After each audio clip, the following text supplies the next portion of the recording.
Good evening ma'am.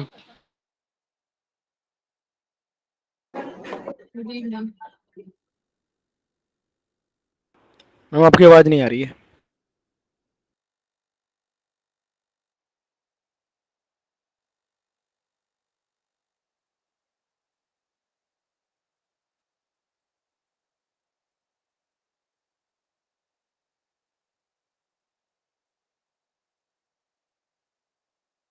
हम तो आज भी जतिन वो ऑप्टिक स्टार्ट नहीं होगा, तुम तो कल भी भाग गए थे ना। बहुत स्लो आवाज़ आ रही है मैम कुछ आपकी। काम पड़ गया था मैम। क्या आवाज नहीं आ रही थी? काम पड़ गया था मैम, इसलिए जाना पड़ा था। मैम आ रही है। अच्छा जी मैम।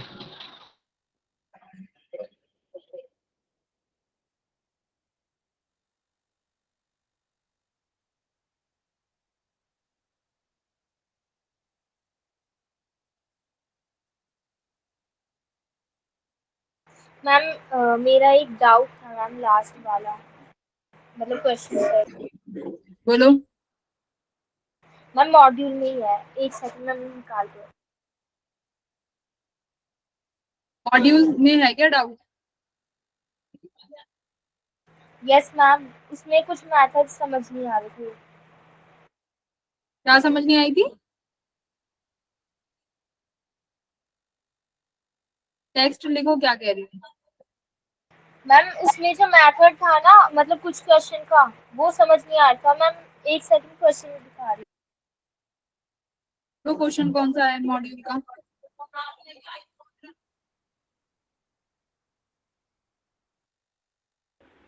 मैम आज ऑप्टिक्स नहीं स्टार्ट करेंगे? अभी ईएम वेव्स रहता है थोड़ा सा।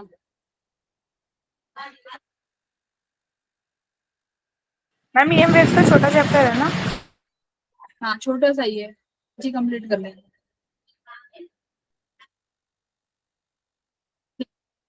है मैम एग्जाम्पल 16 था 50 एट जेड वाला।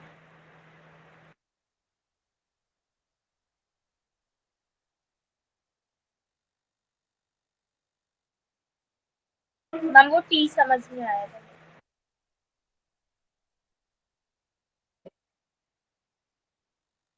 Example 17 ma'am 16 okay. सॉल्व वाले में सॉल्व एग्जाम्पल।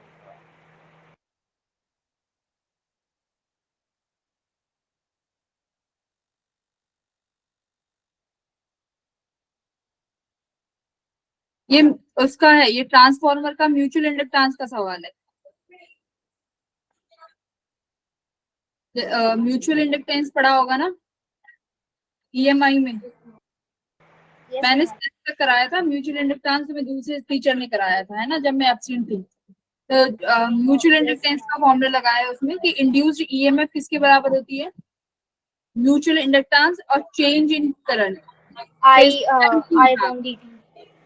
तो इसमें जैसे सेल्फ इंडक्टेंस होता है ना, ऐसे एक म्यूचुअल इंडक्टेंस होगा, मतलब उसमें वैल्यू इंडक्टेंस की आएगी, जो कि तुम्हें यहाँ पे 1.5 हेनरी की बने, तो एम की जगह तुमने वैल्यू रख दी, और ये है D I by D T. ठीक है, D I by D T कितना हो जाएगा?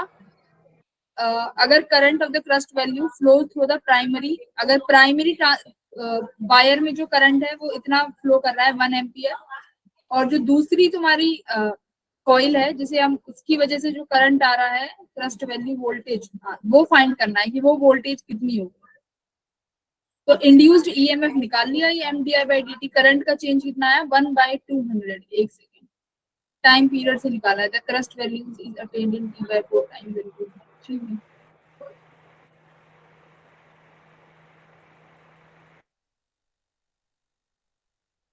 हमारा टेस्ट का डिस्कशन नहीं होगा? Test discussion. हाँ तो मैम जो बस डाउट हो टेस्ट में से। एक सेकेंड देते हैं नंदी। फिर उसके बाद इसमें मैक्सिमम करंट पूछा है कि जो मैक्सिमम करंट होगा वो कितनी साइकिल पे जाके होगा? t/4 सेकंड पे। तो जो मैक्सिमम, क्योंकि मैक्सिमम वोल्टेज तो मैक्सिमम वोल्टेज t/4 मुझे समझ नहीं आ रहा था इसका। हाँ, तो मैक्सिमम करंट के लिए है कि उस टाइम पे तुम्हारा जो करंट रहेगा वो मैक्सिमम पे होगा, ठीक है। साइन वेव बनाओगी तो वहां पे पता चलेगा जब मैक्सिमम कितने टाइम में जाएगा T/4, तो उसी के अकॉर्डिंग तुमने अपना टाइम दिया है, ठीक है। Okay ma'am, thank you ma'am. हाँ, अब जतिन अब तुम बोलो क्या कह रहे हो। मैं कहता टेस्ट का डिस्कशन नहीं होगा मैम? टेस्ट में डाउट है तुम लोगों को? टेस्ट के यस मैम, सवालों एक दो क्वेश्चन थे डाउट। अच्छा, एक बार मैं पूछ लेती हूँ और कितने स्टूडेंट हैं जिनको टेस्ट में के कुछ सवालों में डाउट है। अमित भी है, साजिद, अच्छा काफी बच्चे हैं अभी। ठीक है, तो एक दिन टेस्ट डिस्कशन रख लेंगे, ठीक है, अगर इतने बच्चे हैं। Okay ma'am. और अभी तो तुम्हारा सैटरडे को एक टेस्ट और है, उसका भी संडे को मैग्नेटिक फील्ड वाला है ना। Yes ma'am. तो नहीं गए हो अभी तक?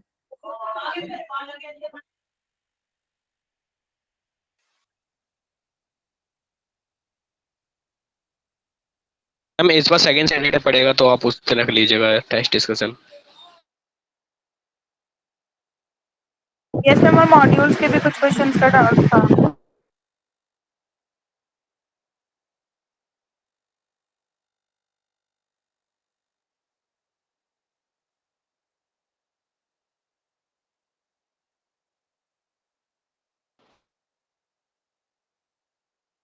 मैम मैंने कहा मैम इस बार सेकंड सैटरडे पड़ेगा तो आप उस दिन रख लीजिएगा अगर आप रख सको तो क्लास टेस्ट डिस्कशन की। इस सैटरडे को तो मैग्नेट उसका करोगे ना, संडे को जो टेस्ट होगा उसका रिवीजन।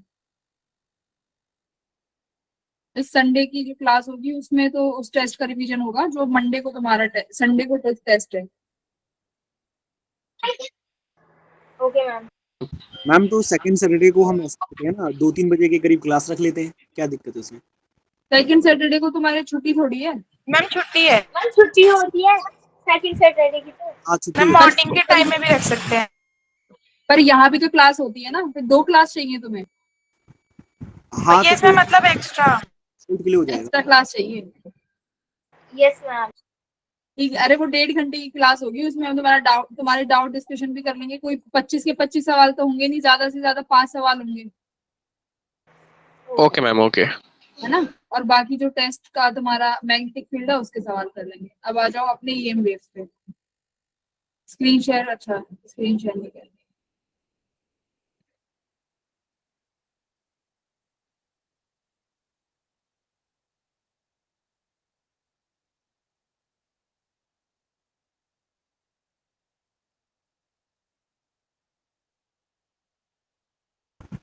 मैम आपको वॉलपेपर सही लग रहा है। हाँ, मैं अपना वॉलपेपर पूरा दिखाना। वॉलपेपर कुछ नहीं है इसमें, कुछ भी नहीं लगा हुआ, देखो यूं ही लगा हुआ है, कुछ नहीं। अच्छा, मुझे लगा स्पेस का है, साइड से दिख रहा था।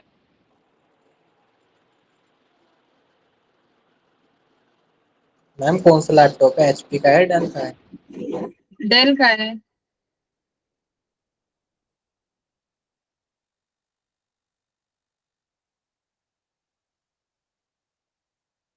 डेल के लैपटॉप मुझे सही लगते हैं, डेल का सही है।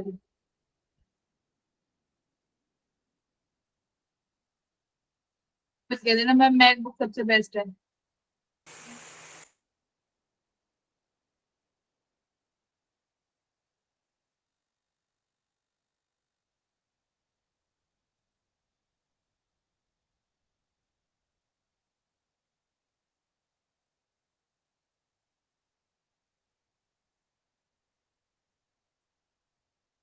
मॉड्यूल से ही रीड कर लेंगे और उसके बाद हम लोग इसके PYQs कर लेंगे। ज्यादा बड़ा चैप्टर है नहीं, छोटा सा ही चैप्टर है।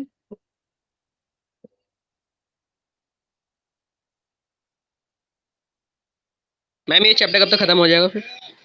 आज आ जाओ, आज ही आ जाओ मैम। कोशिश। हाँ, बस इसके बस देख लेंगे, अगर हम बहुत ज्यादा क्वेश्चन कर पाए आज में तो ठीक है, वरना एक लेक्चर इनफ है इसमें।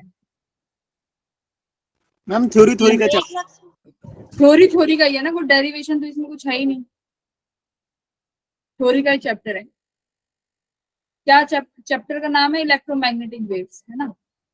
तो इलेक्ट्रोमैग्नेटिक वेव से ना तुम्हारी लाइट स्टार्ट हो जाती है कि लाइट की प्रॉपर्टीज क्या है, लाइट किस किस तरीके से बनती है, लाइट EM वेव्स क्यों है ना, ये सब चीजें हैं वो यहाँ से स्टार्ट हो जाता है। तो अभी तक तुम पढ़ते आए हो कि करंट जो है वो मैग्नेटिक फील्ड बनाएगा, और मैग्नेटिक फील्ड के चेंज होने से भी करंट बनेगी, है ना, ये सब चीजें हम पढ़ते आए हैं। EM वेव्स में लिखा हुआ है इलेक्ट्रोमैग्नेटिक वेव्स, इसका मतलब है कि इलेक्ट्रिक फील्ड से मैग्नेटिक फील्ड जनरेट होगी और मैग्नेटिक फील्ड से जनरेट होगी इलेक्ट्रिक फील्ड, है ना। ये यहाँ पे ये इस चीज को थोड़ा सा देखेंगे कि ऐसा क्यों होता है। और लाइट यहाँ पे देखोगे कि जो लाइट है वो अपने आप में एक EM वेव है ना, जो लाइट की प्रॉपर्टी है वो लाइट कैसी है, EM वेव्स। अपने दो तरीके की वेव्स सुनी होंगी अपनी अभी तक लाइफ में, एक मैकेनिकल वेव से सुनी होंगी, एक नॉन मैकेनिकल वेव से सुनी होंगी, है ना। मैकेनिकल वेव्स तो साउंड में ना। हाँ, तो देखो मैकेनिकल वेव्स का मतलब क्या है कि जिन वेव्स को ट्रेवल करने के लिए हमें एक मीडियम की जरूरत होती है ना, कि उन्हें मीडियम चाहिए होता है। जैसे कि एग्जांपल अभी जतिन ने दिया साउंड वेव, मैम अमित। तो साउंड, हाँ, तो जैसे कि साउंड वेव, अब इसका कैसे है, अब तुम्हारा जो यूनिवर्स है उसमें तुम देखते हो आए दिन कोई ना कोई वो धमाका होता रहता है, पर क्या उस धमाके की आवाज आती है, धमाका इन द सेंस कभी कोई बाइनरी फिजन हो रहा है, कोई फ्यूजन हो रहा है, कभी कोई स्टार डेड हो रहा है ना, बट उसकी आवाज हमें सुनाई नहीं देती। क्यों नहीं सुनाई देती, क्योंकि जो तुम्हारा स्पेस है उसमें कोई भी मीडियम नहीं है, मीडियम नहीं है। हाँ, क्योंकि साउंड वेव कैसी वेव है, एक मैकेनिकल वेव है। बोलो मैम मैं ये कह रहा हूँ कि जब साउंड ट्रेवल नहीं कर सकता किसी मीडियम से, तो फिर वो नासा वगैरह ने सन की आवाज और सारे प्लैनेट्स की आवाज कैसे निकाली, और जो ब्लैक होल इनकी आवाज कैसे निकाली? वो ऐसे निकालते हैं, उसमें पता है क्या होता है, मैंने भी ये चीज देखी थी कि वो कैसे निकालते हैं। वो कुछ ना वो पिक्टोग्राफी से करते हैं कि वो किस तरीके से रोटेट कर रहा है और वो किस तरीके से मोशन हो रहा है, उसकी कुछ इमेजेस से बनता है कि इसकी इमेज ऐसी हो, इसकी जो साउंड है वो ऐसी हो सकती है। उनके मोशन से पता लगा सकते हैं कि इसकी साउंड ऐसी होनी चाहिए, वो उस तरीके से पता लगाते हैं। अच्छा, ठीक है। और अब तुम्हारी दूसरी तरीके की वेव होती है कि नॉन मैकेनिकल वेव्स। तो नॉन मैकेनिकल वेव्स ऐसी वेव्स हैं जो जिन्हें मीडियम नहीं चाहिए ट्रेवल करने के लिए, वो बिना मीडियम के भी ट्रेवल कर जाएंगी। फॉर एग्जांपल लाइट, तो सन से अर्थ तक लाइट अपने आप आ जाती है, उसे कोई मीडियम नहीं चाहिए। तो ये हो गई तुम्हारी नॉन मैकेनिकल वेव्स। और उसके बाद जो बेसिक तुम्हें पता होना चाहिए, एक वेव होती है लॉन्गिट्यूडनल, दूसरी वेव होती है तुम्हारी लैटिट्यूडनल, ट्रांसवर्सल। हाँ, लॉन्गिट्यूडनल, और एक होती है ट्रांसवर्सल वेव। अब लॉन्गिट्यूडनल और ट्रांसवर्सल वेव में कितना सा डिफरेंस है, बस इतना सा डिफरेंस है, यहाँ पे बनाती हूँ कि देखो, सपोज करो तुम्हारी कोई वेव है एक्स डायरेक्शन में, है ना, प्रोपोगेट कर रही है, एक्स डायरेक्शन में उसकी प्रोपोगेशन है, प्रोपोगेशन का मतलब एक्स डायरेक्शन में ट्रेवल कर रही है। अब जब कोई भी वेव एक मीडियम में ट्रेवल करेगी, है ना, तो एक मीडियम में ट्रेवल करने के बाद जो उस मीडियम के पार्टिकल है वो डिस्टर्ब होंगे, यस और नो? यस उस मीडियम में जब पार्टिकल डिस्टर्ब होंगे, अगर वो इस वेव की डायरेक्शन में ही डिस्टर्ब हो रहे हैं, यानी लॉन्गिट्यूडनली, है ना, जैसे तुम्हारी साउंड वेव में होता है, कंप्रेशन और रेयरफेक्शन, कंप्रेशन और रेयरफेक्शन। तो इस तरीके की वेव्स को बोलते हैं लॉन्गिट्यूडनल वेव। लॉन्गिट्यूडनल यानी डिस्टरबेंस जो है वो along the direction of propagation होगी, बट वहीं जो ट्रांसवर्स वेव है वहां पे जो डिस्टरबेंस होगी वो कैसी होगी, perpendicular to the direction of propagation. ठीक है, तो ये तुम्हारी ट्रांसवर्स मैम वेव है। हाँ, मैम साउंड वेव तो साइन ग्राफ की तरह चलती है, लेकिन ये कैसे चलेगी ट्रांसवर्स? लॉन्गिट्यूडनल साइन ग्राफ की तरह चलती नहीं है, हम उसको जब बनाते हैं ना तब उसका डायग्राम आता है ऐसे कि कुछ तरीके से, वरना अगर ये है तो हॉरिजॉन्टल, चल तो ये हॉरिजॉन्टल रही है, बट इसको जब तुम बनाते हो तो अलग तरीके से बनाते हो, तब उसका ग्राफ साइन ग्राफ आता है ना। अब ट्रांसवर्स का भी अभी देखेंगे कैसा ग्राफ आएगा। लॉन्गिट्यूडनल का साइन आता नहीं है, बट वो हम इस तरीके से बनाते हैं कि साइन वेव बन जाए, वो साउंड वेव्स में तुमने पढ़ा होगा। तो ट्रांसवर्स वेव का प्रोपोगेशन ऐसे होगा। अब देखो तुम्हारी जो लाइट है वो कैसी वेव है, ट्रांसवर्स वेव है। ट्रांसवर्स। क्यों कहते हैं कि लाइट ट्रांसवर्स वेव है, वो इस चैप्टर में पढ़ेंगे, है ना, कि लाइट ट्रांसवर्स है, क्यों है transverse, you will get to know in this chapter. और अभी तक देखो, अब यहाँ पे एक मैक्सवेल आते हैं। मैक्सवेल साहब क्या करते हैं, जैसे ऑस्टेड एक एक्सपेरिमेंट कर रहा था तो उन्हें इलेक्ट्रिक फील्ड मिल गई, तो ऐसे ही मैक्सवेल कुछ भी अपना एक एक्सपेरिमेंट कर रहे थे, तो उन्होंने एक कैपेसिटर रखा हुआ था, ठीक है। उस कैपेसिटर की प्लेट को एक बैटरी के साथ कनेक्ट किया हुआ था। ये कैपेसिटर की दो प्लेट्स हैं और ये एक बैटरी के साथ कनेक्ट है, ठीक है। ये बैटरी है तो यहाँ से भाई कुछ ना कुछ करंट, ये बैटरी है तो यहाँ से कुछ ना कुछ इलेक्ट्रॉन्स ट्रांसफर होंगे। तो इस बैटरी पे सपोज करो चार्ज आ गया +Q और यहाँ पे माइनस, तो जिसकी वजह से क्या होगा, करंट फ्लो करेगा, है ना, करंट फ्लो कर रहा है, ठीक है, करंट फ्लो कर रहा है। अभी मुझे बताओ ये जो करंट फ्लो कर रहा है इसे हम किस करंट के नाम से जानते हैं? कंडक्शन करंट, है ना, कंडक्शन करंट बोलते हैं। जो वायर में करंट इलेक्ट्रॉन्स की वजह से फ्लो कर रहा है इसको कंडक्शन करंट बोला जाता है। अब वो एक्सपेरिमेंट कर रहे थे तो उन्होंने क्या करा कि उन्होंने कंपास रखा यहाँ पे, ये दो प्लेट्स हैं जो तुम्हारी कैपेसिटर की जो प्लेट्स हैं इनके बीच में, तो इन्होंने क्या पाया कि यहाँ पे तुम्हें एक मैग्नेटिक फील्ड मिली, ठीक है। इन्होंने क्या पाया कि यहाँ पे मैग्नेटिक फील्ड एग्जिस्ट कर रही है।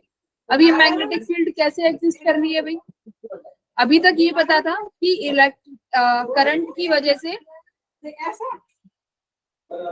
वजह से मैग्नेटिक फील्ड आएगा, है ना, तभी मैग्नेटिक फील्ड मिलेगा। पर यहाँ तो कोई करंट ही नहीं है हमारे पास इन दोनों प्लेट्स के बीच में। हाँ बोलो।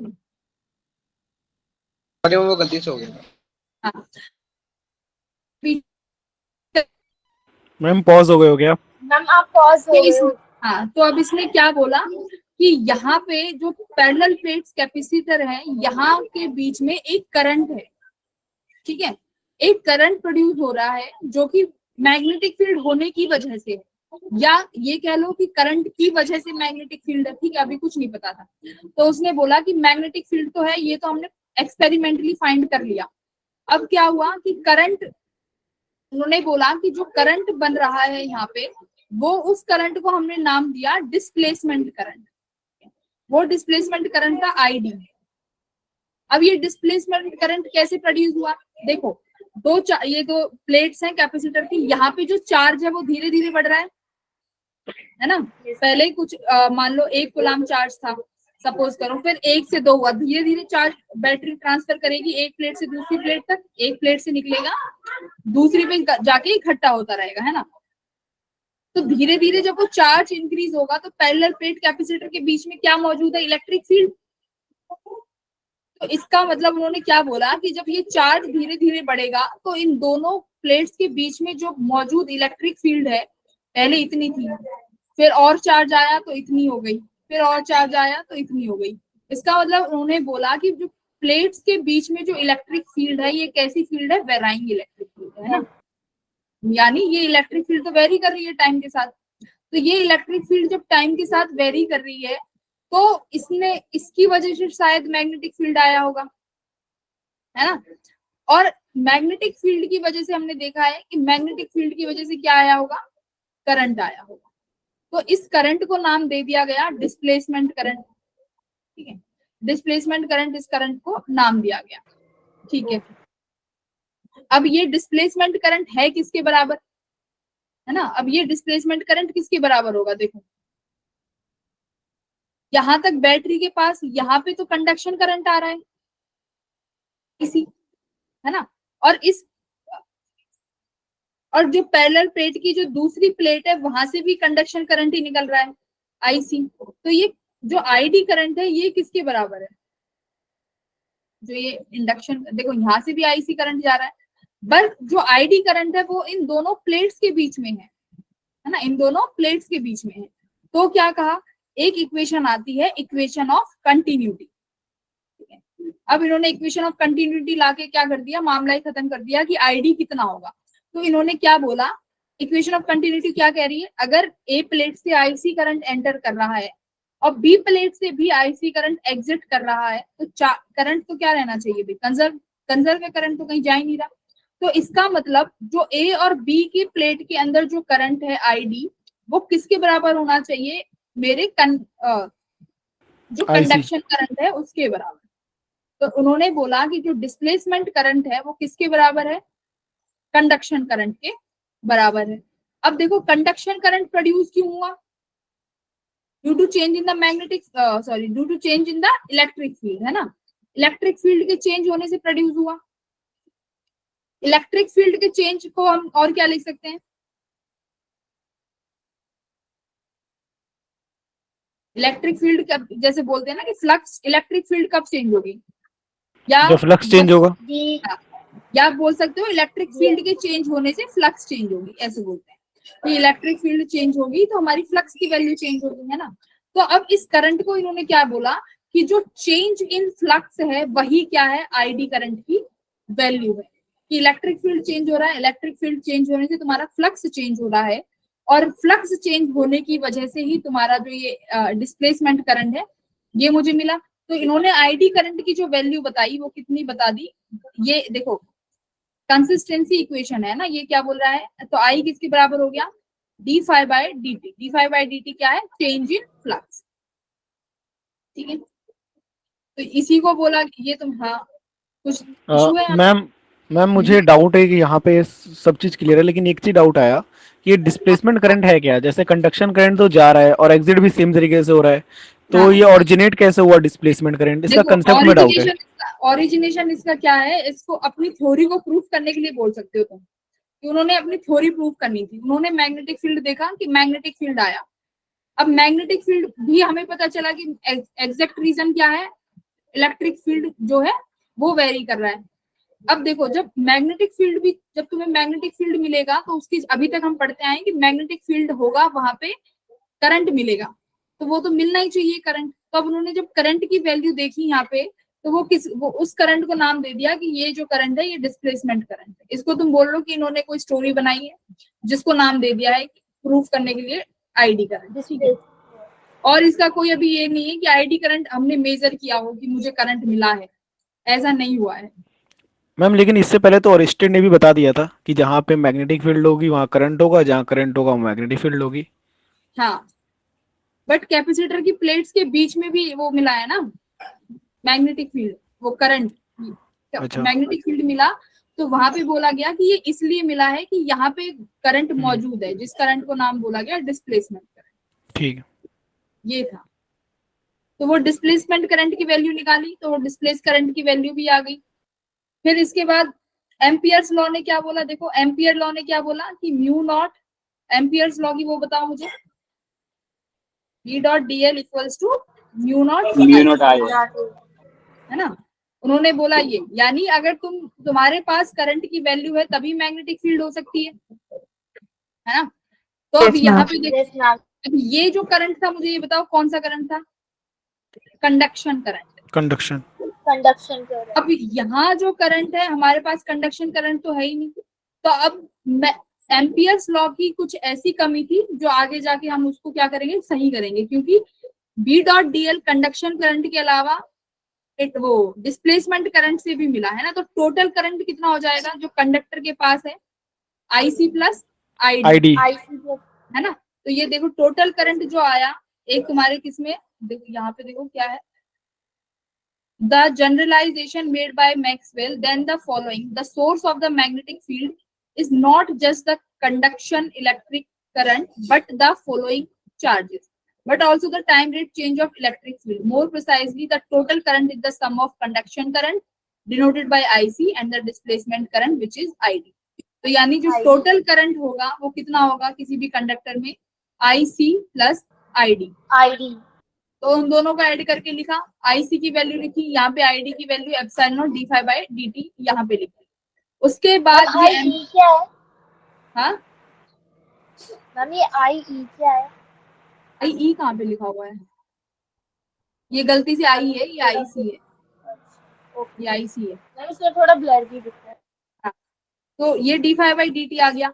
अब यहाँ पे इक्वेशन में इसको लिखोगे mu naught I C plus I D, और ये आई डी की वैल्यू यहाँ पे पुट करोगे, तो ये कौन सी इक्वेशन आई है, एम्पियर मैक्सवेल लॉ, ठीक है, एम्पियर मैक्सवेल लॉ।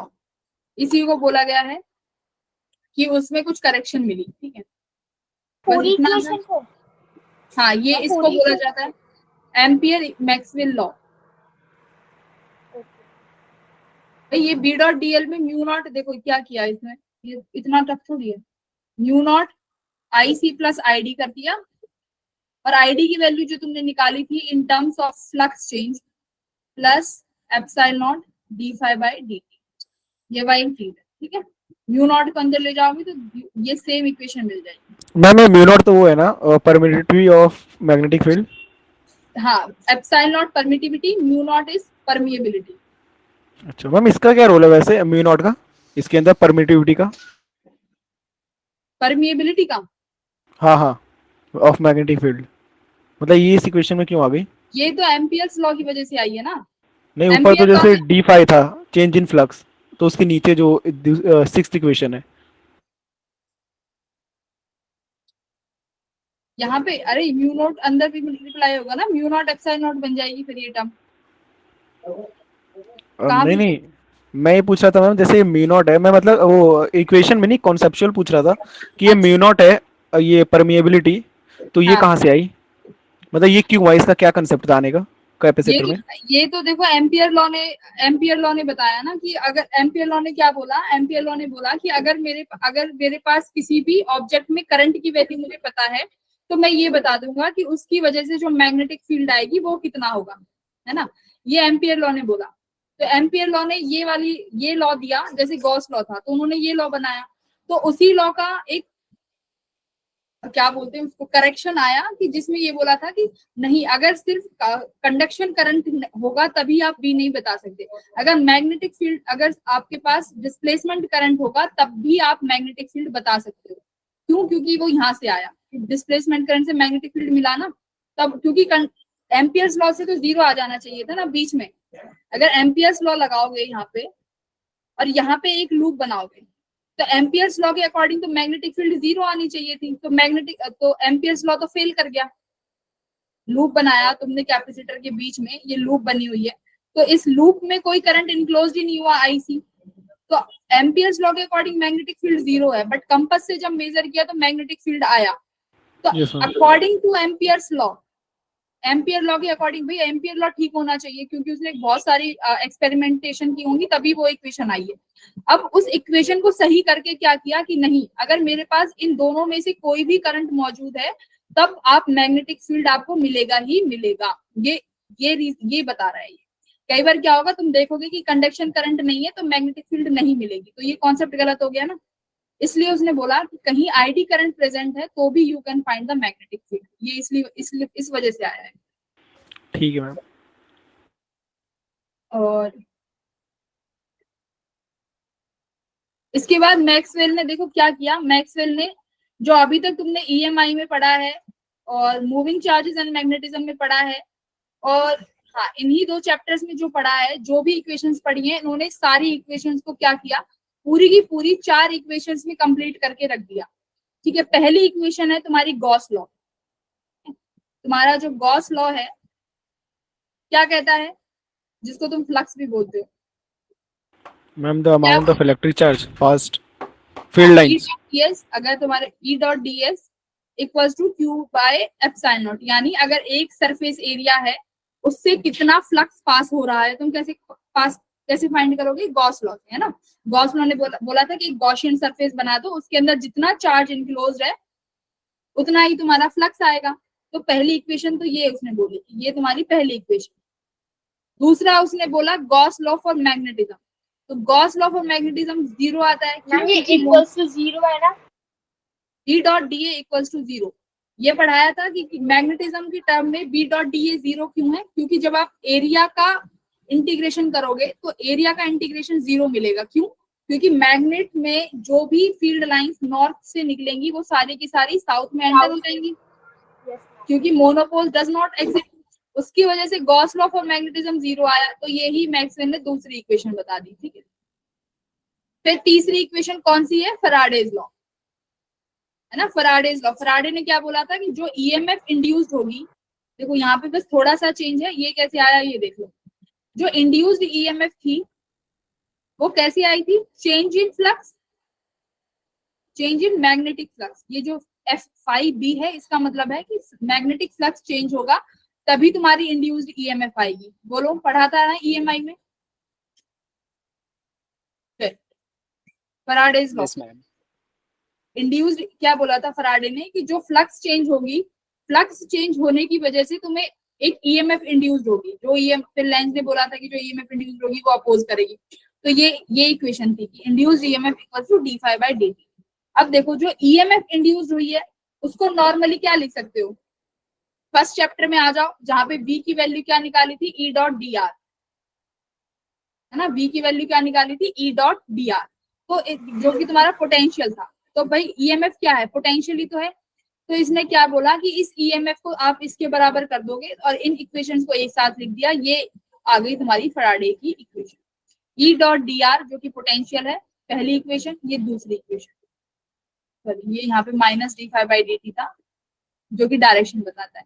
तो E dot d r equals to d phi by D t, ये तुम्हारी फैराडे की थर्ड इक्वेशन होगी, ये मतलब मैक्सवेल की तीसरी इक्वेशन होगी। चौथी इक्वेशन जो तुम्हारा एम्पियर मैक्सवेल लॉ है जो अभी तुमने करेक्शन किया, ये वो लॉ है। तो इसने क्या किया, जो भी तुम्हारी ईएमआई, मूविंग चार्जेस, मैग्नेटिज्म की जो भी थ्योरी है ना, वो सारी थ्योरी इन चार इक्वेशंस के ही इर्द गिर्द घूमेगी, है ना। तो पूरी फिजिक्स तुम्हारी मैग्नेटिज्म की यहाँ खत्म हो गई आगे। यहाँ तक किसी को परेशानी किसी पॉइंट में? अभी तक जो पढ़ा है वही है यहाँ। नो ठीक है, हाँ अभी तक। अब आ जाओ ईएम वेव्स, है ना, कि ईएम वेव्स का सोर्स क्या है, कैसे ट्रेवल करती हैं, कैसे फॉर्म होती हैं, थोड़ा सा इसके बारे में थोड़ी सा देख लो। देखो ईएम वेव्स जो बनती हैं वो तुम्हारी जैसे वो बनती है तुम्हारी दो, इलेक्ट्रिक फील्ड और मैग्नेटिक फील्ड। इससे पहले थोड़ा सा एक थ्योरी समझ लो, एक छोटी सी थ्योरी। अच्छा एक बात बताओ, अगर रेस्ट चार्ज है, चार्ज रेस्ट पे है तो कौन सी फील्ड प्रोड्यूस होगी? Electric field.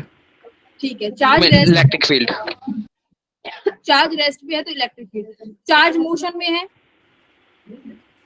Magnetic field and magnetic field. Charge rest पे है तो तुमने बिल्कुल सही बोला कि बस इलेक्ट्रिक फील्ड को ही प्रोड्यूस कर सकता है। ओके, और अगर चार्ज मोशन में है तो मैग्नेटिक। तो मैग्नेटिक फील्ड एंड इलेक्ट्रिक और फील्ड। मैग्नेटिक फील्ड दोनों। इलेक्ट्रिक फील्ड भी और मैग्नेटिक फील्ड भी, पर ये दोनों फील्ड कैसी होंगी भाई? यूनिफॉर्म होंगी, ठीक है। Yes ma'am. अगर ये दोनों फील्ड यूनिफॉर्म है तो क्या एक दूसरे को प्रोड्यूस कर पाएंगी? नहीं।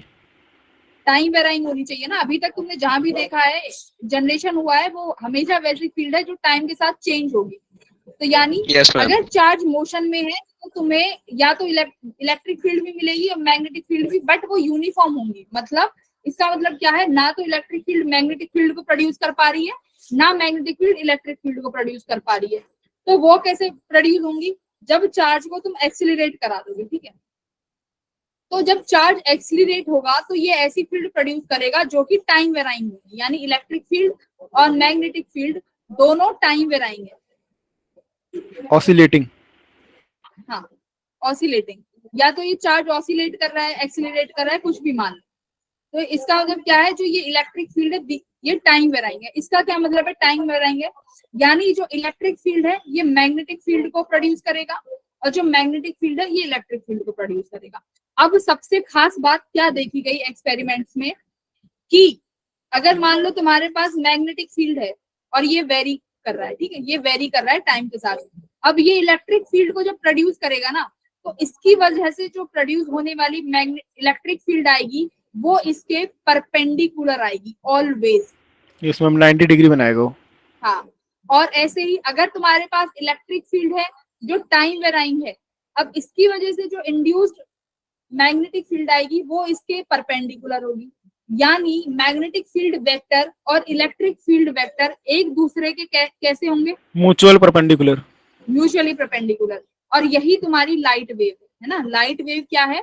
लाइट वेव जो है इलेक्ट्रिक फील्ड वेक्टर और मैग्नेटिक फील्ड वेक्टर का एक कॉम्बिनेशन है जिसमें दोनों वेक्टर्स एक दूसरे के परपेंडिकुलरली वाइब्रेट करते हैं, है ना। इलेक्ट्रिक फील्ड वेक्टर और मैग्नेटिक फील्ड वेक्टर, मान लो ये तुम्हारी लाइट रे है, ये लाइट रे आ रही है, ये कोई भी लाइट रे आ रही है। अब यहाँ पे जो मैग्नेटिक फील्ड वेक्टर है, सपोज करो यहाँ पे वाइब्रेट कर रहा है, तो इलेक्ट्रिक फील्ड वेक्टर इसके म्यूचुअली परपेंडिकुलरली वाइब्रेट करेगा। और सबसे खास बात, म्यूचुअली परपेंडिकुलर वाइब्रेट करेंगे और सेम फेस में वाइब्रेट करेंगे। अगर ये एक वेक्टर मैक्सिमम हो रहा है तो दूसरा वेक्टर भी मैक्सिमम होगा। एक वेक्टर मिनिमम हो गया ऑसिलेट करते वक्त और दूसरा भी उस टाइम पे मिनिमम मिनिमम होगा। यानी ये पाया गया कि मैग्नेटिक फील्ड और इलेक्ट्रिक फील्ड दोनों म्यूचुअली परपेंडिकुलर है, दोनों सेम फेस में मूव कर रही है। ठीक है, तो ये है तुम्हारी ईएम वेव्स। अच्छा, और क्या देखा गया, ये देखो अब लाइट वेव्स की थोड़ी प्रॉपर्टी देखो, यानी ईएम वेव्स की प्रॉपर्टी। अगर तुम्हें और थ्योरी देखनी है, वैसे जरूरी है नहीं, जो इम्पोर्टेंट है वो मैं बता रही हूँ। एक मैम ही इसका एक सवाल आता कॉन्सेप्ट है। पूछना था। हाँ बोलो। मैम जो लाइट होती है जैसे तो हमने देखा है कि ज्यादातर प्लैनेट वो स्टार्स वगैरह से निकलती है, लेकिन जो टॉर्च वगैरह में निकलता है वो कैसे हो पाता है? मतलब उसके अंदर तो बैटरी है, मतलब करंट का सोर्स है, और हमने पढ़ा है कि ईएफ और एमएफ दोनों यूनिफॉर्म होनी चाहिए। तो बैटरी ऐसा क्या करता है कि वो यूनिफॉर्म से हट जाता है? बल्ब भी बताओ, बल्ब में कैसे जलती है? बल्ब में करंट देते हैं जल जाती है। किससे जल जाती है? करंट देने से जल जाती है। और बैटरी में? बैटरी से मैं मतलब बैटरी में कैसे जलती है? लाइट टॉर्च में जलती है ना।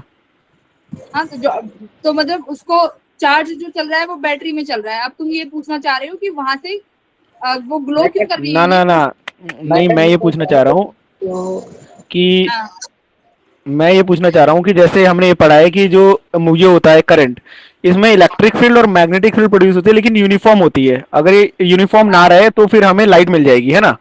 तो मैं यही पूछ रहा हूँ कि हाँ, तो मैं पूछ रहा हूँ जो टॉर्च है, टॉर्च में मैंने बैटरी डाली, तो बैटरी दिया तो मतलब मैंने उसे करंट का सोर्स दिया, तो फिर ऐसा क्या होता है मैम कि उसके अंदर वो यूनिफॉर्म को हटा देता है और नॉन यूनिफॉर्म कर देता है और लाइट मिल जाती है हमें?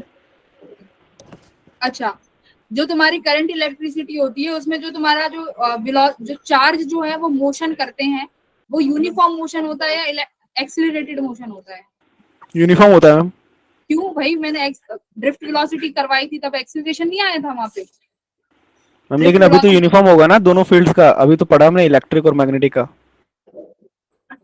चार्ज अगर नॉर्मल मोशन कर रहा है तब तो यूनिफॉर्म आएगा, पर जब चार्ज एक्सीलरेटेड है तो इन दोनों का नॉन यूनिफॉर्म आएगा ना, टाइम वेराइंग आएगा तब, और तभी तुम्हें लाइट मिलेगी। मतलब समझा नहीं, दोनों प्रोड्यूस हो सकते हैं एक ही बार में? एक ही बार में तो होगा। अगर मान लो इलेक्ट्रिक फील्ड भी प्रोड्यूस हो रही है, अगर वही हाँ। टाइम वेराइंग है तो वो दूसरे को प्रोड्यूस करा देगी ना, मैग्नेटिक फील्ड को, और इसके कारण जो मैग्नेटिक फील्ड प्रोड्यूस होगी वो भी कैसी होगी? टाइम वेराइंग होगी, यानी दोनों एक दूसरे को प्रोड्यूस करा रहे हैं। अच्छा मैम, ये किसकी वजह से हो पाता है वैसे? ये मुझे मतलब बेसिक यही जानना था प्रिसाइजली, कैसे हो पाता है? कैसे हो पाता है, देखो अगर चार्ज एक्सीलरेटेड है, अब तुम्हारा जो कंडक्टर है, कंडक्टर के अंदर इलेक्ट्रॉन मूविंग चार्ज है, अगर बेसिकली हाँ, इलेक्ट्रॉन मूविंग चार्ज है। अब जो कंडक्टर के अंदर जो इलेक्ट्रॉन्स हैं वो एक्सीलरेटेड मोशन में होते हैं। अच्छा, ये हमने पढ़ा, तो ये मतलब पढ़ा हमने नहीं है? पोटेंशियल डिफरेंस दिया तो एक्सेलरेटेड हो जाएंगे, राइट? हाँ, एक्सीलरेट ड्रिफ्ट वेलोसिटी निकाली थी तो कैसे निकाली थी? ए ई टाउ आया था ना ड्रिफ्ट वेलोसिटी का फॉर्मूला, तो एक्सीलरेशन तो उसमें होती है ना।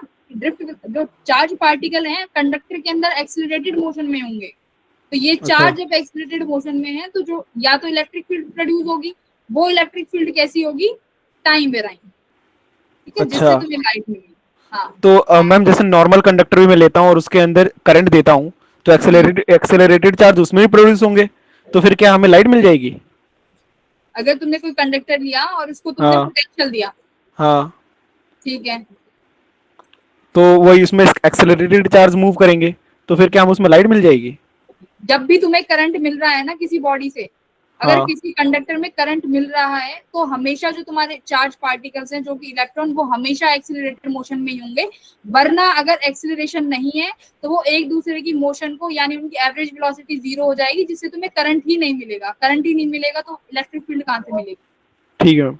करंट इलेक्ट्रिसिटी का बेसिक कराया था तब ये चीजें बताई होंगी, मैंने तो तुम्हें कराया नहीं करंट इलेक्ट्रिसिटी, पर वो जब तुम बेसिक पढ़ते हो ना उसी में ही बताया जाता है कि करंट का फ्लो करता है। एक बार बताओ, बेसिक चीज बताओ कि पोटेंशियल जब होगा। ये तुम्हारे पास एक करंट कंडक्टर है, अब कंडक्टर में इलेक्ट्रॉन तो अब भी मूव कर रहे हैं, उनके पास थर्मल वेलोसिटी है, तो अब क्यों नहीं मैम करंट? पोटेंशियल नहीं है ना? पोटेंशियल मुझे क्या चाहिए? कंडक्शन करंट के लिए क्या चाहिए मुझे? फ्लो ऑफ इलेक्ट्रॉन चाहिए। इलेक्ट्रॉन तो अब भी मूव कर रहे हैं मेरे कंडक्टर को अगर तुमने रखा हुआ है, तो इलेक्ट्रॉन तो रैंडमली मूव कर रहे हैं ना, हमने तो उन्हें डायरेक्शन मूव करना है। हाँ, तो यानी रैंडमली मूव कर रहे हैं, तो उसका मतलब यही है ना कि उनके पास एक्सीलरेशन 0 है, उनकी नेट एक्सीलरेशन उनके पास 0 है, ठीक है। जब तुम्हें उनको एक पोटेंशियल दोगे तो उनके पास एक्सीलरेटेड मोशन आएगा इलेक्ट्रॉन का, तो अगर बेसिक में जाओ तो मुझे तो यही लगता है कि इनके पास एक्सीलरेशन होगी तभी इनके पास यूनिफॉर्म इलेक्ट्रिक फील्ड और तब मतलब सॉरी मोशन एक्सीलरेटेड इलेक्ट्रॉन होगा तभी तुम्हें लाइट मिलेगी, नहीं तो ठीक है करंट ही नहीं आएगा मेरे अकॉर्डिंग, तो यही कहते हैं। ठीक है। वरना तो फिर जो सिंपल कंडक्टर है उसमें करंट आना चाहिए, उसमें भी करंट नहीं आता। अच्छा मैं बस इसमें ना यही इस डायग्राम में जानना चाहता था कि जैसे आपने एक्सेलरेटेड का जिक्र किया था, तो मैं ये जानना हाँ। चाहता कि अगर मैं दो बॉडीज लेता हूँ तो, और आपने बोला कि सब में एक्सेलरेटेड चार्ज मूव करते हैं जब भी हम उसे पोटेंशियल यानी इलेक्ट्रिक करंट देते हैं, यहाँ तक सही हूं ना मैं?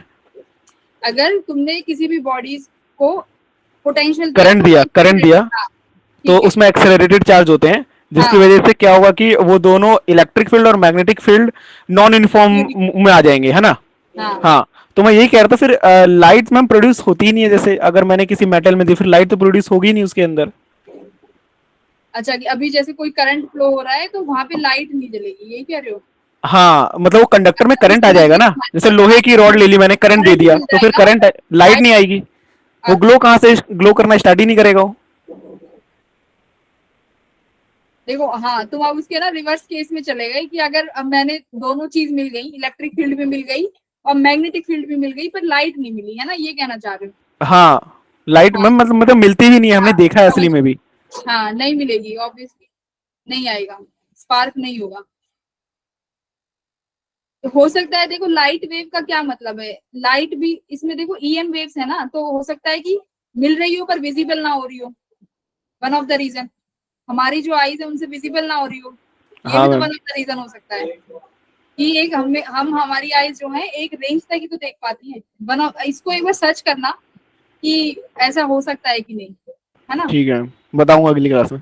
हाँ एक बार देख के बता, पर टाइम वेस्ट मत करो इन चीजों पे क्योंकि ये these are not the part of your syllabus, but अगर तुम्हें नॉलेज के लिए देखना है तो एक बार सर्च कर लेना। मैम अभी वो मैं कॉन्सेप्ट पढ़ रहा था तो अभी आपने बताया तो मेरे दिमाग में खटका ऐसा सवाल है, ऐसा क्यों नहीं हो सकता? हाँ ठीक है, मैं भी अगर ऐसे किसी से अगर मुझे अगर किसी से मैं पूछूंगी, अगर मुझे आंसर मिलेगा तो मैं भी जरूर बताऊंगी, ठीक है? Yes ma'am, most welcome. हाँ। सवाल तो एकदम जेन्युइन है कि अगर करंट मिल रहा है और वहां से इलेक्ट्रिक फील्ड और दोनों बेराइंग आ रही है तो लाइट तो भाई होनी चाहिए कंडक्टर के पास। मैम वो तो कंडक्टर की प्रॉपर्टी है ना, तो कि लाइट शो करे या ना करे। हाँ। हाँ मैम हर कंडक्टर थोड़ी ना शो करेगा। हम जैसे टंगस्टन कैसे? मेटल है वो मैम जैसे टंगस्टन मेटल है वो कंडक्टर है, तो वो लाइट शो कर सकता है क्योंकि वो तो हीटिंग एलिमेंट में चला जाता है ना, वो तो हीटिंग एलिमेंट यस मैम वही तो। वो तो इसमें चला मैम गया फ्लो ऑफ करंट की वजह से तो हो रहा है वो।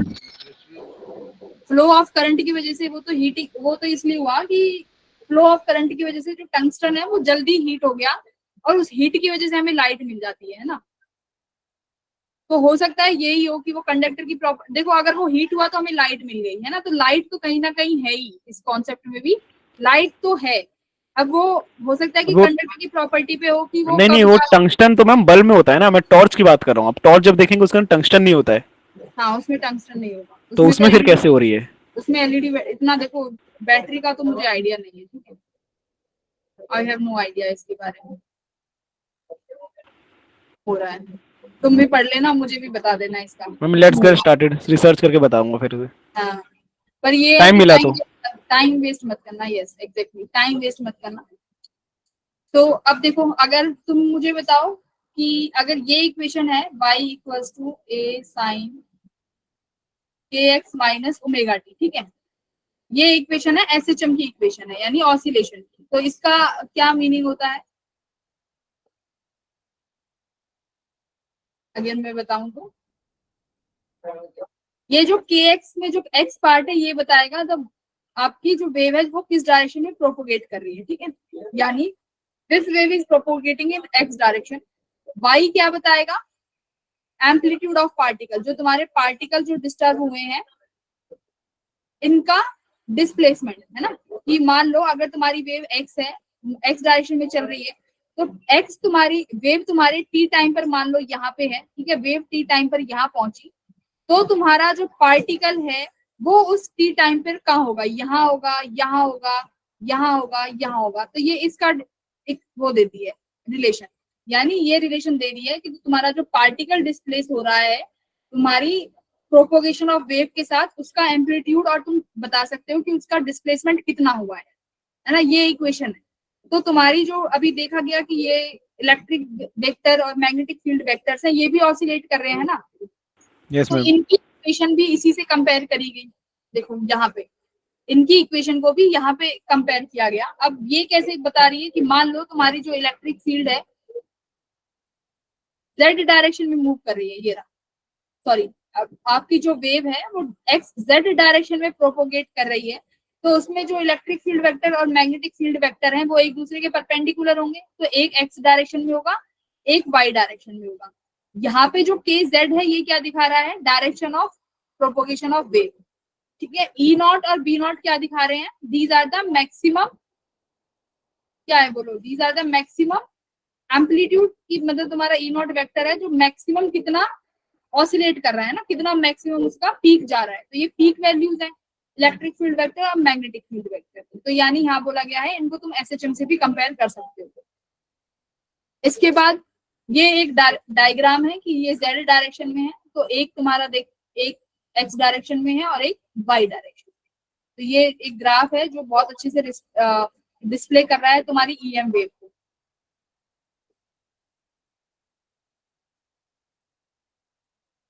और अब यहाँ पे देखोगे तो ये वाला जो टर्म है, नॉट एप्सिलॉन नॉट एक टर्म आया था साथ में, तो उसकी जब यूनिट्स निकाली गई तो 1/μ0 एप्सिलॉन नॉट ये किसके बराबर आता है, अगर ये फ्री प्रॉपर्टीज लेके चलती हूँ फ्री स्पेस की, μ0 और एप्सिलॉन नॉट, तो ये तुम्हें किसके बराबर मिलेगा, सी, यानी सी क्या है, velocity of light. Yes ma'am. और ये 1/μ0 और अगर एप्सिलॉन नॉट है, ये क्या है, speed of light in medium. अगर ये किसी मीडियम की है म्यू नॉट और एप्सिलॉन नॉट, तो ये तुम्हें देगा speed of light in medium. और ये म्यू नॉट एप्सिलॉन नॉट है, फ्री स्पेस का है, तो ये फ्री स्पेस में तुम्हारी जो लाइट की वेलोसिटी होती है सी, वो रहेगी।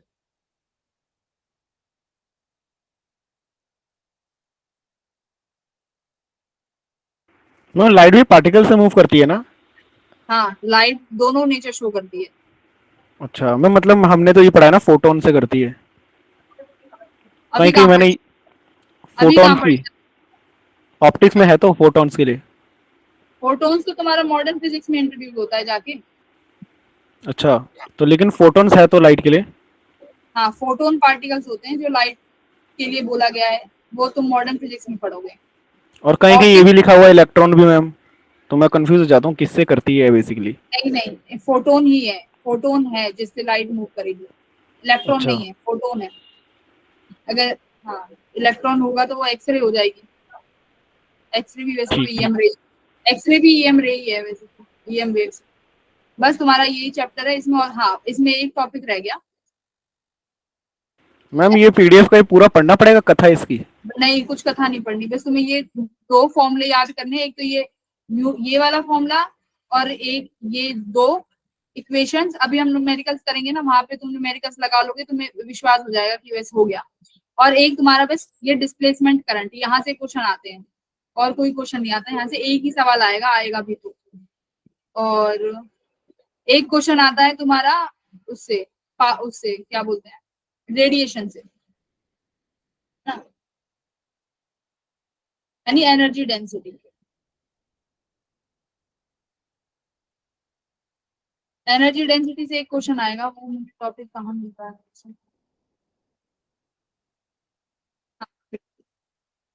Energy density. तो देखो तुम्हारे पास दो वेक्टर्स हैं, एक मैग्नेटिक फील्ड वेक्टर है और एक इलेक्ट्रिक फील्ड वेक्टर है। दोनों फील्ड वेक्टर के पास एनर्जी होती है, तुमने देखा इलेक्ट्रिक फील्ड के पास एनर्जी स्टोर होती है half epsilon not E square. अब मैग्नेटिक फील्ड के पास जो एनर्जी स्टोर होती है वो होती है 1/2 v square by 2 mu naught.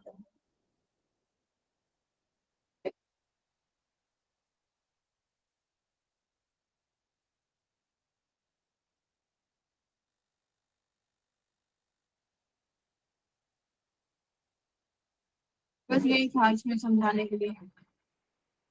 हाँ, एक ये वाला इक्वेशन है, एक ये है कि दोनों मान लो इलेक्ट्रिक फील्ड और मैग्नेटिक फील्ड की पीक वैल्यू है बी नॉट और ई नॉट, इनके बीच में जो रिलेशन होगा वो क्या होगा कि जो मैग्नेटिक फील्ड है वो ई नॉट बाय सी हो।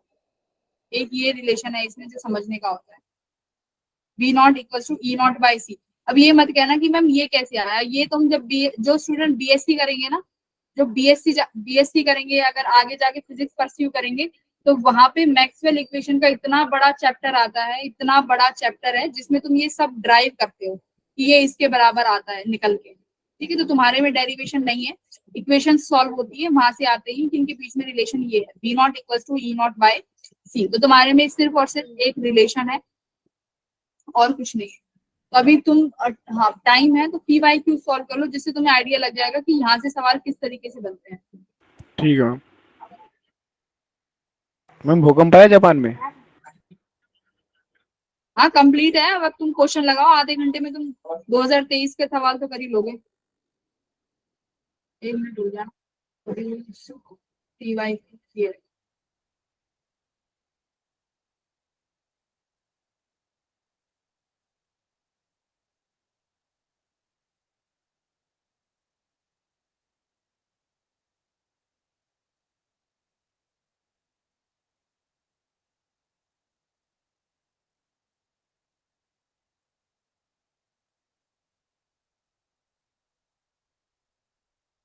मैम पता है जेई में ना ज्यादा इंटरेस्टिंग फिजिक्स नहीं है, बहुत कम है इंटरेस्टिंग फिजिक्स।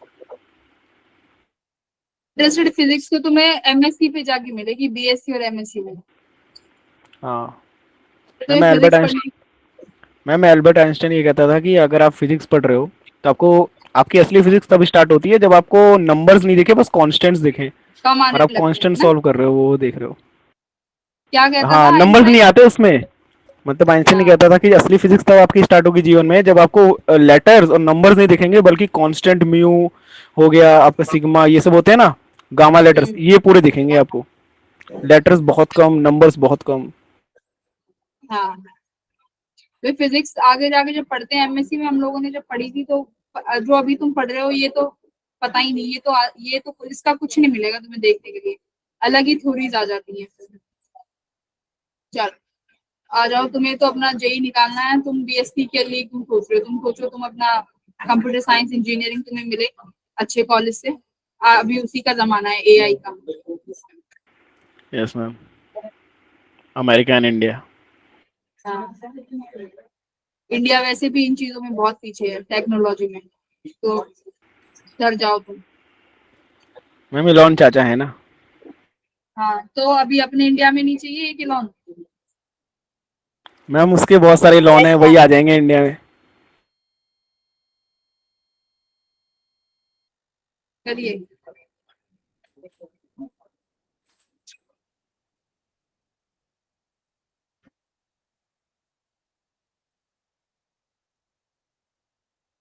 क्या कह रहा है, देखो तुम्हें मैग्नेटिक फील्ड वेक्टर दिया हुआ है, अब पूछा है कि इलेक्ट्रिक फील्ड क्या होगी इसके कॉरेस्पॉन्डिंग।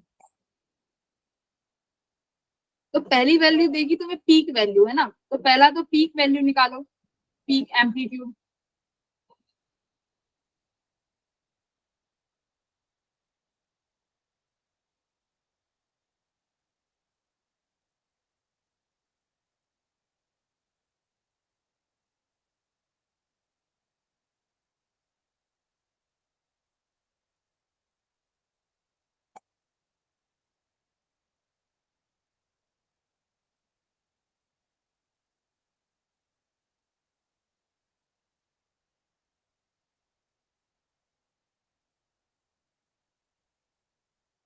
मैम फर्स्ट क्वेश्चन करना है।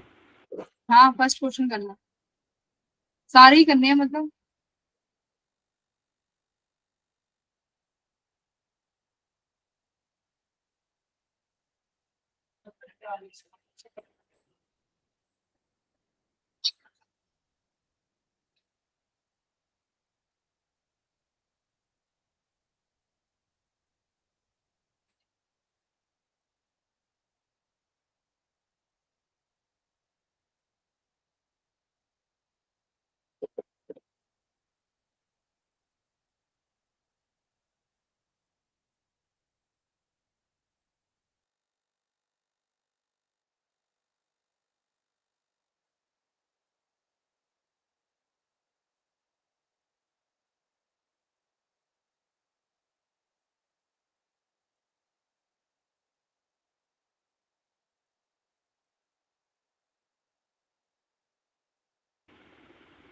वैसे चैप्टर खत्म हो गया ये, हम न्यूमेरिकल्स कर रहे हैं।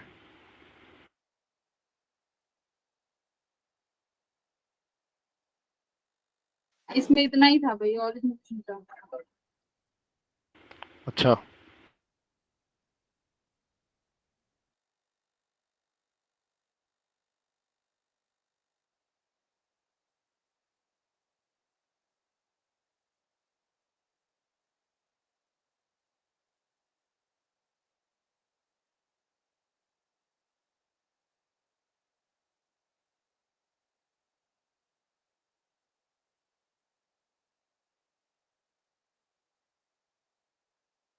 मैम ऑप्शन सी।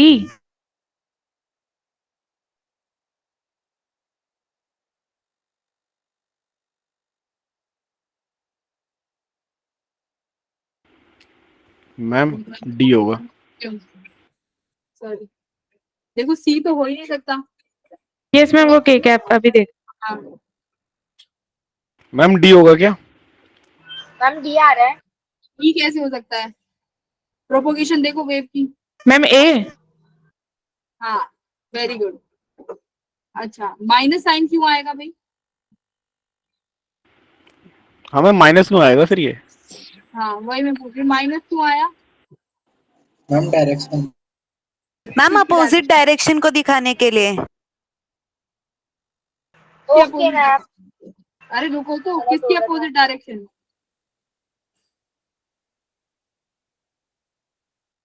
किसकी मैम लाइट डायरेक्शन? में अपोजिट डायरेक्शन क्यों आएगी वैसे? हाँ, नहीं मैं यही पूछ रही हूँ, अपोजिट में तुमने नेगेटिव क्यों बताया कि नेगेटिव आएगा यहाँ पे? ये तो चलो ठीक है कि अगर ये वेक्टर के में है तो सिंपल सी बात है, और ये अगर एक्स डायरेक्शन में है तो उसके परपेंडिकुलर जे कैप होगा, तो जे कैप में या तो ये होगा या ये होगा। ठीक है, यस मैम। तो या तो अब ये दोनों 36 सेम है, यानी पीक वैल्यू तो यही है। तो अभी नेगेटिव का the instantaneous speed electric field corresponding to C is,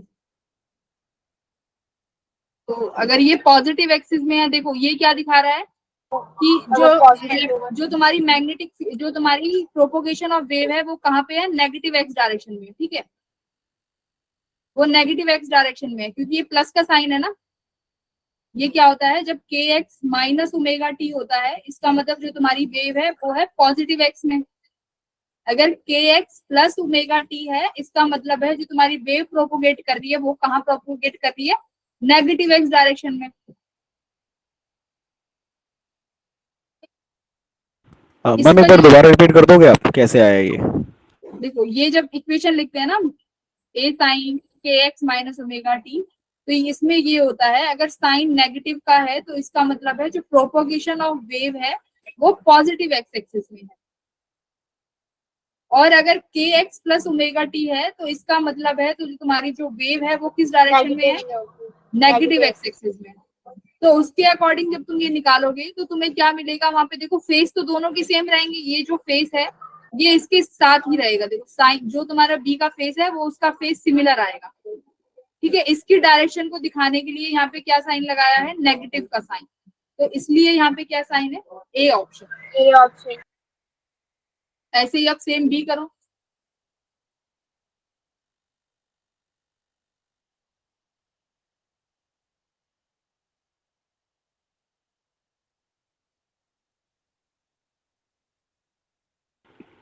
ma'am एक डाउट है, जैसे ये जो इलेक्ट्रॉन है, अगर वो 0.1 सी, मतलब कोई भी इलेक्ट्रॉन सी की स्पीड से सबसे ज्यादा मूव करता है ना, उससे ज्यादा तो स्पीड होती नहीं है। नहीं, तो 0.1 सी, इसका क्या मतलब हुआ? मतलब तो सी की वैल्यू से भी ज्यादा आ जाएगा ना, जैसे 0.2 सी, 0.3 सी। 0.1 सी, ये है ना कि 0.1 है तो ये 1/10 करोगे तो सी की वैल्यू कितनी आ गई? 3 × 10⁻, माइनस हो गया ना, एक पावर कम हो जाएगी। अच्छा कम। हाँ, ठीक है मैम, लेकिन कहीं लिखा हो स्पीड ऑफ 2 सी, वो तो पॉसिबल नहीं है ना? 2 सी तो बिल्कुल नहीं, नो पॉसिबल। ठीक है। इसमें क्या है? इलेक्ट्रॉन जो है constant to move the Y axis with the speed of 0.1 C. ठीक है, in the presence of EM wave whose electric field vector is this, the maximum magnetic force experienced by the electron। तो इस electron पर maximum force कितना लगेगा? Electron किस direction में move कर रहा है? देखो वाई डायरेक्शन में। Yes ma'am. और इलेक्ट्रिक फील्ड की डायरेक्शन क्या है? जे कैप में, है ना? 30 जे कैप आगे लगा दिया इन्होंने, यानी वाई डायरेक्शन तुम्हारी इलेक्ट्रिक फील्ड की है और तुम्हारी जो वेव है वो एक्स डायरेक्शन में। तो तुम्हें बताना है मैक्सिमम मैग्नेटिक फोर्स, यानी मैग्नेटिक फोर्स कितना लगेगा। Option C. तो मैक्सिमम कैसे लगेगा? अगर मैग्नेटिक फोर्स कितना होता है एक किसी भी चार्ज पार्टिकल पे? क्यूवीबी, क्यूवीबी साइन थीटा, यही होगा। साइन थीटा की वैल्यू कितनी होनी चाहिए? यानी वेलोसिटी और मैग्नेटिक फील्ड 90 डिग्री होगा ना? 90 डिग्री होना चाहिए। तो ये वाई 90 एक्सिस में है। 1 हो जाएगा। हाँ, तो Q और V बस सिंपल मल्टीप्लाई कर दो।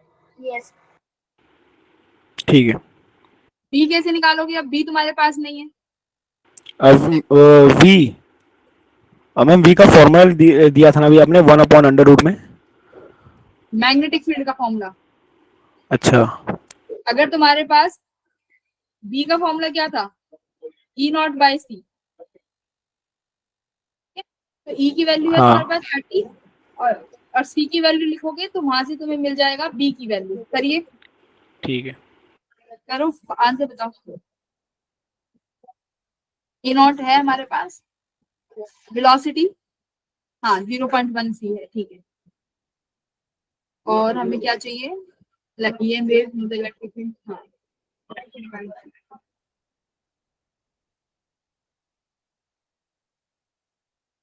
चार्ज भी है, वेलोसिटी भी है, मैग्नेटिक फील्ड भी है।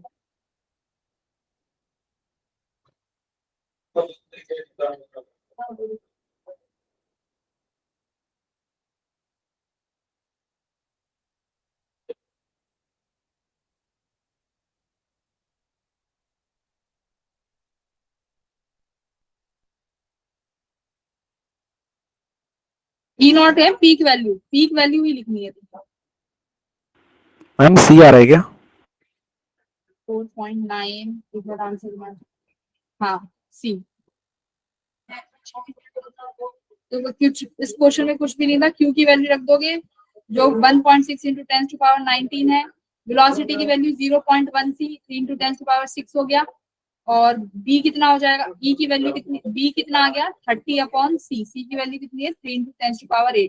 ये तो कैंसिल भी हो जाएगा, ये क्यू की सी से और इससे सी तो कैंसिल आउट हो जाएंगे एक दूसरे से। मैम किधर? ये देखो, जब चार्ज लिखोगे तो चार्ज की वैल्यू क्यू हो गई। अब वेलोसिटी की वैल्यू 0.1 c लिख दो बस, और इनटू ये 30, ये अपॉन में कितना हो जाएगा? सी। ये सी से तो ये सी चला हाँ गया, हाँ बस ओपन हो करने जाएगा। के। हाँ थर्ड करिए। देखो ऐसे सवाल आते हैं इतने आसान आसान। इलेक्ट्रिक फील्ड दिया हुआ है ये, तो मैग्नेटिक फील्ड क्या हो जाएगा? मैम ये दो ऑप्शन कट रहे हैं इसके। दो ऑप्शन कट रहे हैं, पहले तो ये दो ऑप्शंस देख लो। E0/c तो ठीक है, z होना चाहिए के sine kz minus omega t, तो ये तो z तो दोनों में होना चाहिए, तो दोनों में z है, ठीक है। हाँ मैम वो बाकी के दो दिखा दो। ये लो।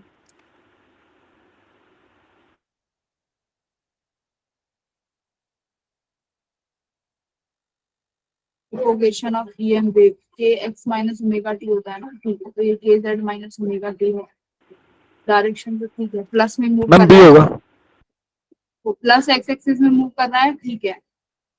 और इसके बाद यूनिट नहीं बी नहीं आ रहा है इसका, क्योंकि साइन है ना उसमें, और x प्लस वाई के डायरेक्शन में तो मूव करेगा। नहीं ऑप्शन बी नहीं है इसमें, ऑप्शन ए है। मैम नेगेटिव कैसे मूव करेगा, एक पॉजिटिव और एक negative? Direction of electric field intensity of plane, magnetic field निकालनी है ना, तो इसमें अपोजिट डायरेक्शन में आना चाहिए ना। तो अगर ये x प्लस वाई में मूव कर रही है इलेक्ट्रिक फील्ड वेक्टर, तो मैग्नेटिक फील्ड इसके अपोजिट मूव करेगा। तो x प्लस वाई में तो करेगा ही नहीं, तो इसके अपोजिट ही तो मूव करेगा। Yes ma'am. तो Yes, सेम ma'am. डायरेक्शन में कैसे कर जाएंगे? अगर इसी डायरेक्शन में ई नॉट है और इसी डायरेक्शन में बी नॉट तो नहीं हो सकता। नहीं, वो 90 डिग्री पे होगा। हाँ, तो ये क्या हो जाएगा -x। अब ये देखो ये क्यों नहीं हुआ, क्योंकि इसमें कॉस है, हमें ये फेस भी क्या चाहिए, सेम चाहिए, साइन। ठीक है, तो इसलिए तो फिर सी वाला क्यों नहीं हुआ? सी में क्या है, सी में भी नेगेटिव आ रहे हैं। X cap minus Y cap, इसमें वाई कैप नेगेटिव है, और साइन के जेड माइनस ओमेगा टी। हाँ, या एक्स में हो सकता है या वाई में हो सकता है, वो तो दोनों में। एक सेकेंड आंसर चेक कर लेती हूँ इसका क्या है। नहीं, x माइनस वाई में x पॉजिटिव है, y नेगेटिव है। हाँ हाँ, होना तो चाहिए, सी भी हो सकता है, एक बार आंसर में मैच कर लेती हूँ क्या है।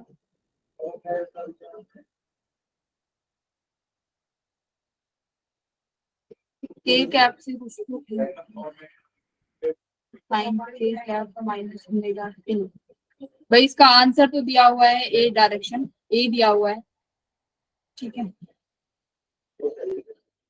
चेक कर लेंगे इस वाले को ऑप्शन को।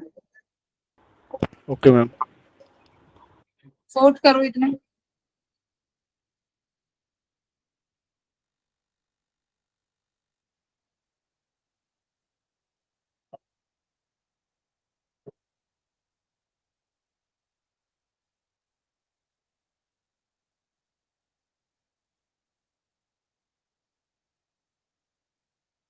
Ma'am option A. Sir D, ma'am D. Ma'am अब तो नेगेटिव होगा ना, क्योंकि मैग्नेटिक फील्ड तो पॉजिटिव है।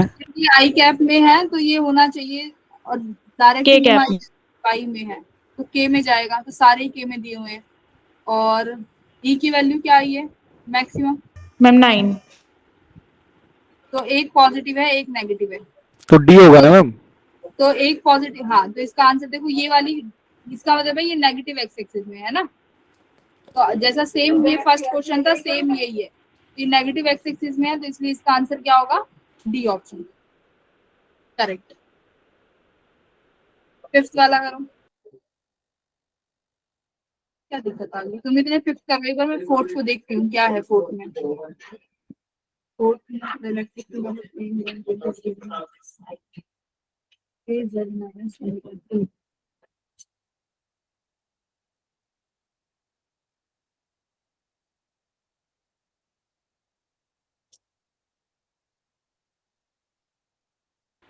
मैम डी होगा फिफ्थ का। फिफ्थ का नहीं, देखो अभी ध्यान से देखो। फॉर्मूला था ना मैम वो उसके अंदर हमने निकाला था, अपॉन में अंडर रूट। 1/c किसके बराबर था? एक second. 1/c mu naught epsilon not हो जाएगा ना, यस मैम। तो ऑप्शन क्या होना चाहिए, सी होगा। मैम वो वाला फॉर्मूला बार बार आ रहा है, वो एक आपने कौन सा बताया था, 1 अपॉन अंडर रूट में ई नॉट अपॉन में म्यू नॉट। ये फॉर्मूला बताया था मैंने सी के लिए। हाँ हाँ, ये सी के लिए तो था। हाँ, तो सी की वैल्यू इसमें क्या रिप्लेस कर दी है, 1, ये यहाँ पे 1/c आएगा, तो 1/c को क्या लिख दिया, 1 upon mu naught epsilon not ऊपर, तो सी ऑप्शन। अच्छा ठीक है।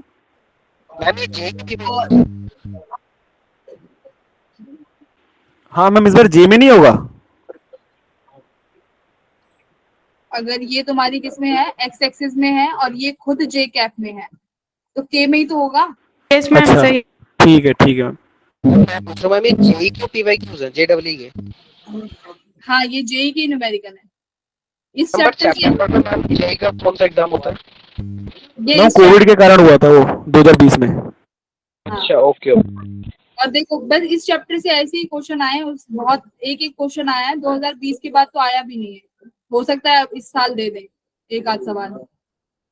ठीक है, एक ये भी कर लो 6 क्वेश्चन,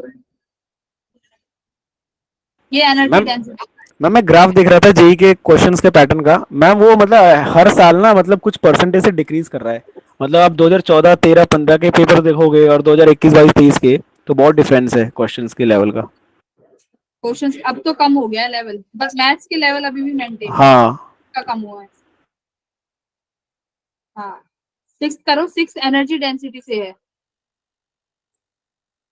ठीक है, एनर्जी डेंसिटी फॉर्मूला मैंने बताया हुआ है तुम्हें एनर्जी डेंसिटी का। मैग्नेटिक फील्ड के लिए क्या था एनर्जी डेंसिटी का for magnetic field 1/2 mu naught square, है ना। इलेक्ट्रिक फील्ड के लिए था 1/2 एप्सिलॉन नॉट ई स्क्वायर। तो यहाँ पे तुम्हें क्या चाहिए, amplitude of magnetic field of the wave is close to, तो यानी एम्पलीट्यूड चाहिए तुम्हें मैग्नेटिक फील्ड का, तो यानी बी की वैल्यू चाहिए। तो बी कितना हो जाएगा तुम्हारे पास 2 mu naught into energy density और उसका रूट। एनर्जी डेंसिटी गिवन है तुम्हें ऑलरेडी।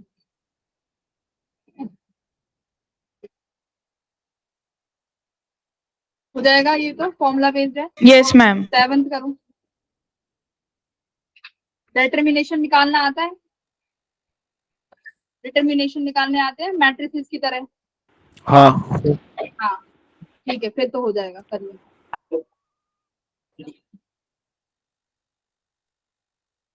इलेक्ट्रिक फील्ड और मैग्नेटिक फील्ड वेक्टर यहाँ दिए हुए हैं। What is the unit vector along the direction of propagation of wave, तो यूनिट वेक्टर निकालना है।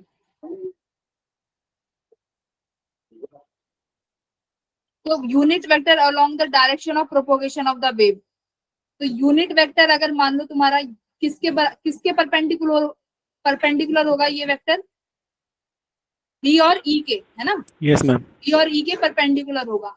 तो जब परपेंडिकुलर निकालते हैं किन्हीं दो चीजों का, तो हम क्या करते हैं, क्रॉस। और क्रॉस हम कैसे करते हैं, अगर आई जे के में वैल्यूज हैं तो डिटर्मिनेंट से, तो उससे कर लो या नॉर्मल कर लो, आई जे जो भी है, तो बी क्रॉस ई निकाल लो।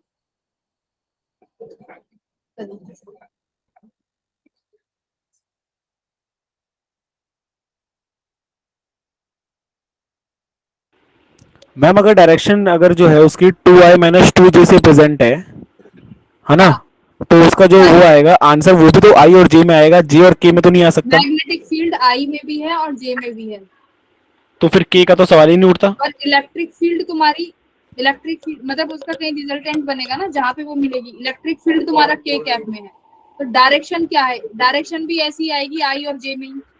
k में नहीं आएगी ना। नहीं, ठीक है। आई जे में आएगी ना। हाँ, तीनों में तुम्हें आई जे है, तुम एलिमिनेट तो कर ही नहीं सकते।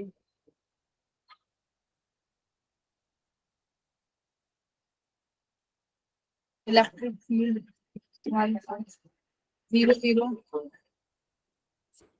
1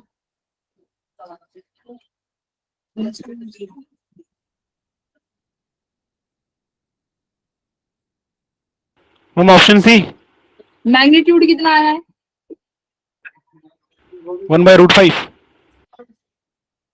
नहीं 1/√5 तो नहीं आया भाई।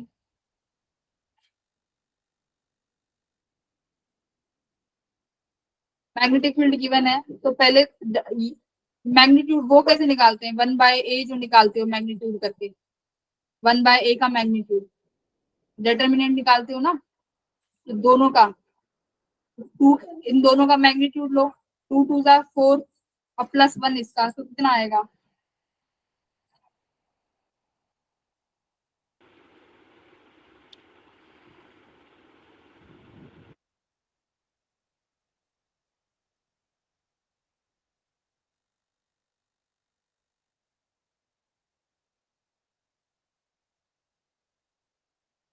अगर तुम्हारे पास ये यहाँ से वैल्यू i प्लस जे आई है, i प्लस जे कैप कितना बन रहा है, यहाँ से i प्लस जे आ रहा है, j प्लस के आ रहा है, फिर इसका तुम मैग्नीट्यूड निकालोगे तो कैसे निकालोगे, 1 + 1 विच इज √2, तो 1/, में लगेगा, तो क्या आएगा 1/√2 i plus J, A option. Ma'am एक बार दोबारा दिखा देना। इसको डिटर्मिनेंट को सॉल्व करके क्या वैल्यू मिली है ये बताओ, ये मैट्रिसेस को सॉल्व किया है तो क्या आया है, i के लेवल में तो -2 आएगा। आई के साथ, आई कैप के साथ क्या आया, -2। हाँ एक बार पूरा बताता हूँ रुको मैम। इतना ऐसे थोड़ी आएगा, आई ये और ये, अरे 0 i के रिस्पेक्टिव में प्लस कर लेंगे ना, तो 0 +2 -2 हो आया जाएगा। है, अच्छा हाँ माइनस माइनस प्लस हो जाएगा। हाँ हाँ ठीक है, एक सेकेंड। और जे वाला 0 और ये 2 आया है, जे वाला भी। यस मैम, j वाला भी 2 होगा। प्लस का ये माइनस का 2 है ना, और वो 0 हो जाएगा, k तो 0 हो जाएगा मैम। ये 0 हो गया, हाँ तो ये आया तुम्हारा 2i माइनस 2j। ये फिर सेम कैसे आ सकता है k कैप की तरह? वही तो। ये 2i minus 2i plus 2j आएगा ना, प्लस 2j। प्लस क्यों आएगा भाई? ये j कैप ये यहाँ से हो गया 0, हाँ सॉरी प्लस हो जाएगा, यस यस प्लस होएगा, 2i प्लस 2j ये आ गया ना। और इसका रूट कितना बनेगा? 2 to the 4, 2 to the 4, 2 to the 8। अब इसका यूनिट वेक्टर लिखो 2i प्लस 2j कैप का, इसका यूनिट वेक्टर लिखो, यूनिट वेक्टर पूछा है ना, तो ये तुम्हारा आ गया। अब इसका यूनिट वेक्टर कैसे लिखेंगे? n कैप, ये बनाओ इसको, 2 कॉमन ले लिया i प्लस j कैप, और इन दोनों का रूट, इन दोनों का वो लिखो magnitude, 2 to the 4 plus 2 to the 4, तो ये कितना आ गया? 2√2 है ना, 2i प्लस j कैप, और ये कितना बना? 2√2 बन गया, 2 से 2 कैंसिल हो गया, तो कितना आ गया? i sir. Plus j by √2। Yes ma'am.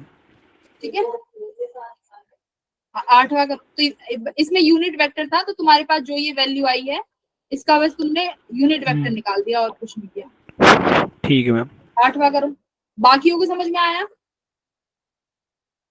Yes, ma'am. Yes ma'am.